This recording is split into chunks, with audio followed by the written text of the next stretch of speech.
Who is this guy? Hello, everybody. My name is Coach Betez.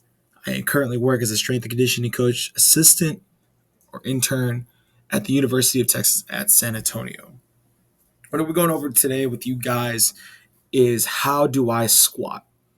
Now, I choose this topic as it seems very straightforward, but we can begin to see a lot of discrepancies in squat form as we see a lot of guys not hitting proper depth, or we start to round the back off. We're not keeping our back and core nice and tight, or we just don't know where to place that bar on our neck, which is fine.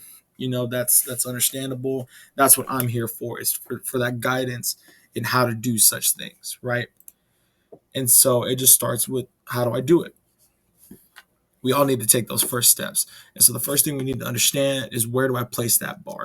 Am I going to place that bar on the top of my traps, or am I going to place that bar on the lower portion of my delts, right? Which is a low bar squat, which is what I use, right? Notice how on the high bar we're sitting above these trap muscles right here, nice and tight. Both provide the same adequate stability in the back. Nothing necessarily changes so far as like, oh, if I low bar squat, I'm going to be stronger, or if I high bar squat, I'm going to be stronger. Both necessarily emphasize the same importance as stability, as bringing that stability in the back.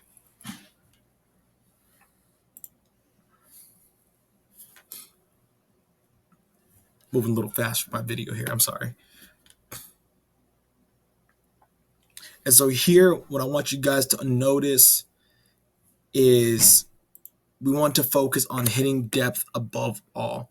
And what I mean by that is, generally, we want to focus on our athletes and our players and individuals who are trying to squat, as we don't want you to get the idea that I have to throw on a lot of weight, 400, 500 pound squat, and just get it up there. No. We need to, as it hurts to say, we need to put our ego aside. And I'm guilty of this too, as you'll see in a couple of these videos where it's not great depth.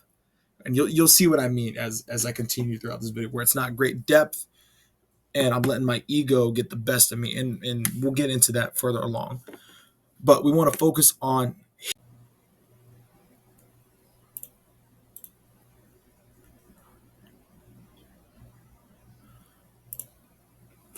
who is this guy? Hello, everybody. My name is Coach Betez.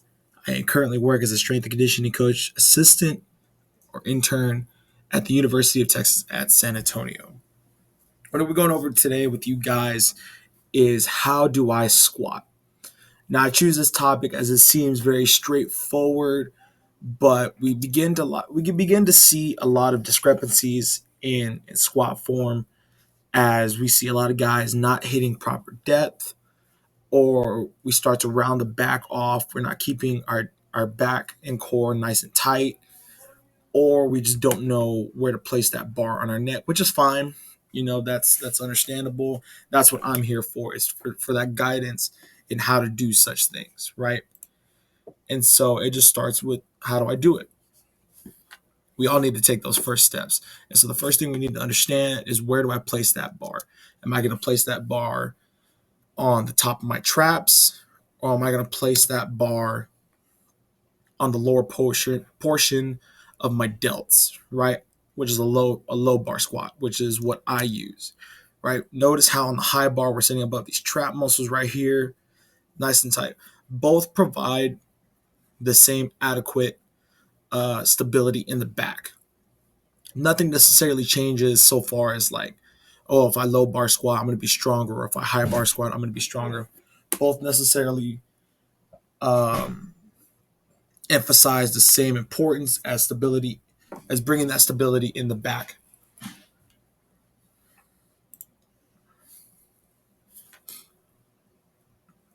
Moving a little fast for my video here, I'm sorry. And so here, what I want you guys to notice is, we want to focus on hitting depth above all.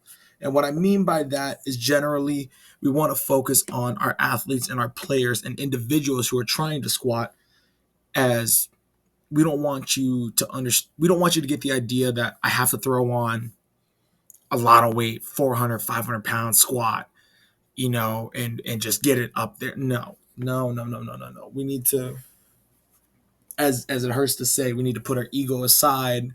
And I'm guilty of this too, as you'll see in a couple of these videos where it's not great depth, and you'll see what I mean as I continue throughout this video, where it's not great depth, and I'm letting my ego get the best of me, and we'll get into that further along. But we want to focus on hitting our depth and range of motion and just overall form before we hit those weights, as our technique and form will take us beyond what we want for our strength, which is what we can all ask for. And so right here, went a little too far back. It's right here, you can see how the bar is placed relatively low on my back. Notice how when I squat, we're getting a hinge at the hips here, right around the hips. We're bending the knees. We're going to want to get that stance. I should have done a better job of this. We're going to want to get that stance about shoulder width apart, if not a little bit outer than our shoulder width range. We're not necessarily getting super, super wide in our stance, but not necessarily we're not getting ready like if we were going to jump in a vertical. If you catch what I'm, if you get what I'm saying, we're going to stand right in that middle range of just about shoulder width, if not just out of shoulder width. And we're going to flare our feet out just out about 45 degrees, give or take, right? Not necessarily having them flare all the way out, but not too far in where we have them either straight or flare just a bit, open up the hips. And notice here how when I sit, it is perfect. It is try my best to get perfectly parallel with that knee, if not just go straight below that knee line. So think of a line, imaginary line going right here. I want to try to get just on that line, if not under it. As you can see here, I'm just a tad bit high on the squat, but still relatively in that, I want to say, quote unquote, acceptable range for a squat.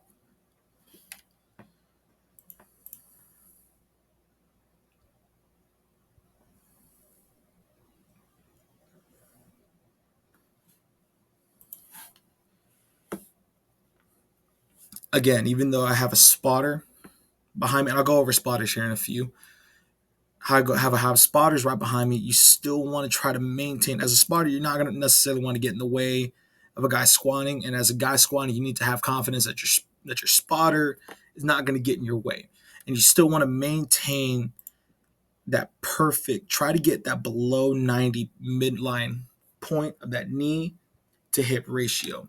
What I mean by that is that knee to hip. Imagine that's a perfect line. We want to try to get 90 out of this.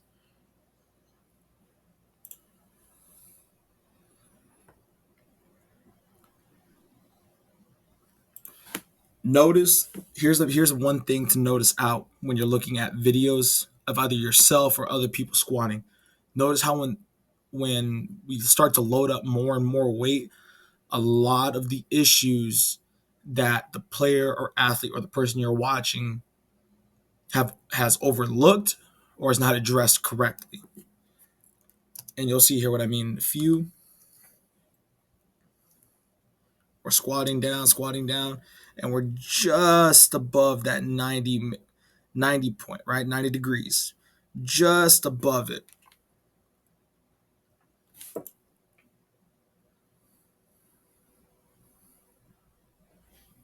going to take a look at it again. We just hit it. We could be a little bit deeper in that squat, but still we're maintaining that tight back. Okay, we're keeping those shoulder blades squeezed. We're puffing that chest out. We're keeping this core tight. That is the most essential part that you can do as a squatter, right? We want to keep this nice and tight. If we don't, and we start to get flexible and loose at the top, what's going to happen is your back is going to naturally want to round off, especially when you're putting a lot of weight at the top of the body, you're loading up that spine. If you put a lot of pressure here and you loosen up and this spinal cord, rounds off, that's going to jeopardize a lot of nerves, a lot of just not so nice feelings in the back.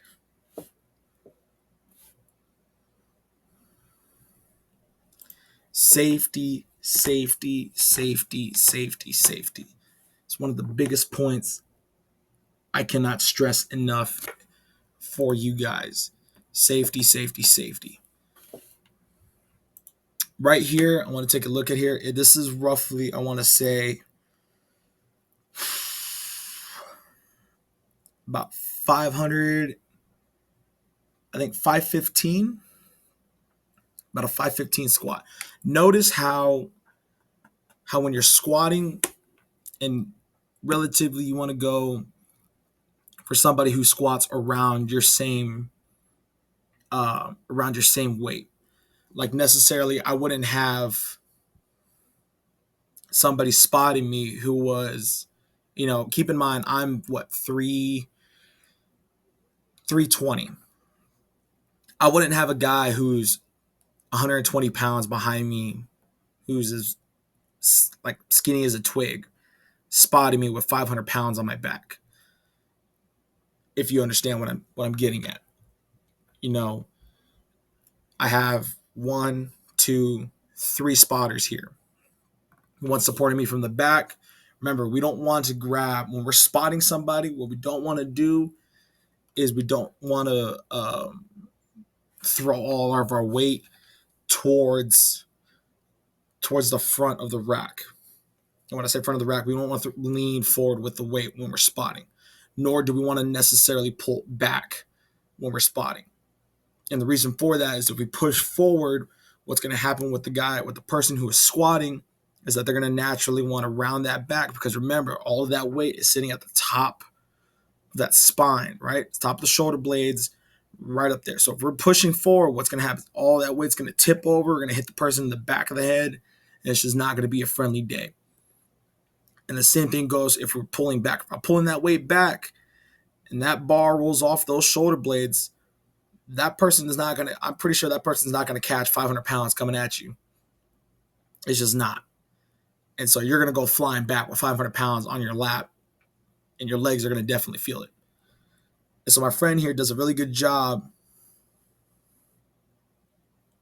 going down. And at the same time, if you're squatted, you need to be able to communicate to your guy, whether it's a facial expression, whether it's a help or something, to get the guy to understand, hey, I can't, this it's not coming up. And you can see how I pause, coming up, going down, coming up, pause. He sees it, he gets it up. Everybody works together. We get that weight up, get the pressure off my back, and we rack it up as quickly as possible. Do not take your time with this. If you see that he's in trouble, you immediately get underneath that bar and you take that pressure off. Another general quality that I see overlooked in athletes is maintaining 3 points of contact. When I say 3 points of contact, what I want you guys to understand,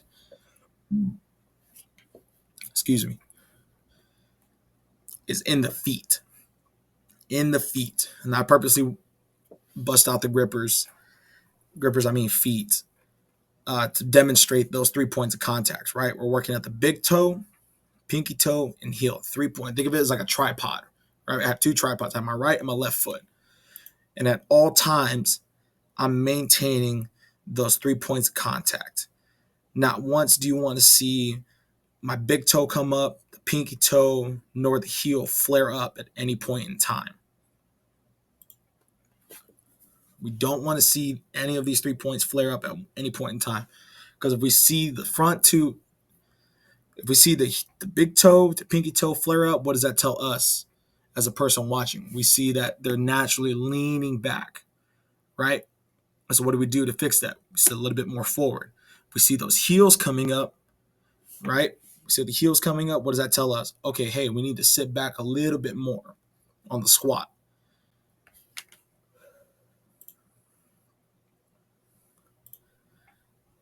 Now, some common questions that we get, just from people who are new to the squatting experience is, what do I do if I don't have a spotter? Right? Like, there are days where I feel like, what, I can do, some pretty heavy squats, but I have to also realize, hey, it's just me in the gym. Okay, but what can I do to still maintain that same effectiveness of having a really heavy squat, but do it safely? And an easy way to do that is, we're going to want to progress our loads. Now, when I say that, and I don't want to get into a whole rant, but in other words, we can just lighten up our load. So say, you're a squatter and you have your max squat is we'll say 405, right? And we still want to maintain the same effectiveness as squatting, 375, or we're coming up close, relatively close to that max. You wouldn't necessarily go, stupid crazy close to that max. What we want to stay around is about 3 plates, right? But we would want to get that for reps, right? Reps, reps, reps, reps, reps. Building those muscles to get comfortable with being under a lot of pressure.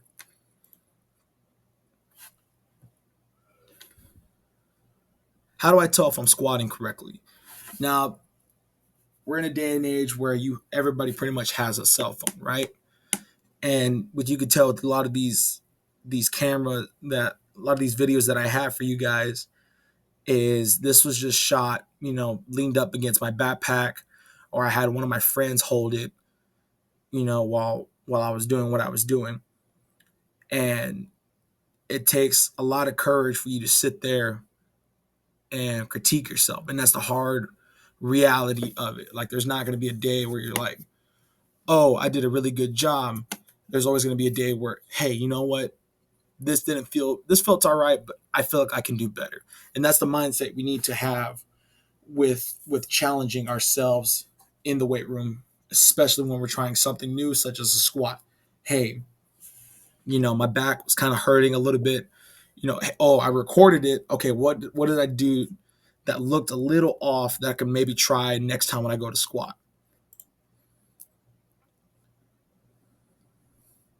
What if I can't hit depth? This is a reoccurring issue that I have had for God knows how long. When we see this issue, a lot of it has to do with ankle mobility and hip mobility. And when I say ankle and hip mobility, what we need to focus on is stretching those hip flexors and ankle and calf muscles, right? As those are the common factors that limit our mobility in getting depth in those squats.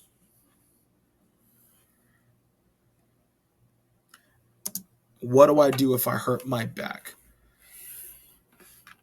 This has happened to me unintentionally, intentionally. And I'll give you an example. About a week ago, I was squatting relatively, normal weight for myself, leaned forward, and I had pinched my a nerve in my sacroiliac joint, which is pretty much just where the spinal cord connects to the hip. Just a huge, the nerve about the size of a thumb. Got stuck in there, pinched it. It was not a good feeling. I was out of commission for about a week, and in the meantime, I didn't feel like sitting on my butt and and um, and just taking that route. Not necessarily saying that you have to go, and you have to be crazy and you have to push yourself. No, no, no. You take it as a day-to-day basis. You take it with your healthcare provider and those who are looking out for you in the best interest, right? But for those who have experienced those injuries, but still want to try and get some, and still want to try to reap some sort of benefit of squatting, we can do what's called just light load progressions, such as body weight squats to not flare up that spinal cord, or we can use what's called a pitch shark, where it's just a cable that wraps underneath towards the groin, uses a belt, wraps around the hips, and we take the load off. We take the load off the spine, but we're still putting that same load and intensity on our quads and on our legs. With any comments, questions, or concerns, please reach out to me at my Instagram handle PL_Manny, as this will be the fastest way to get a hold of me. Remember, we can only become better individuals if we take those first steps. Stay swole, peeps.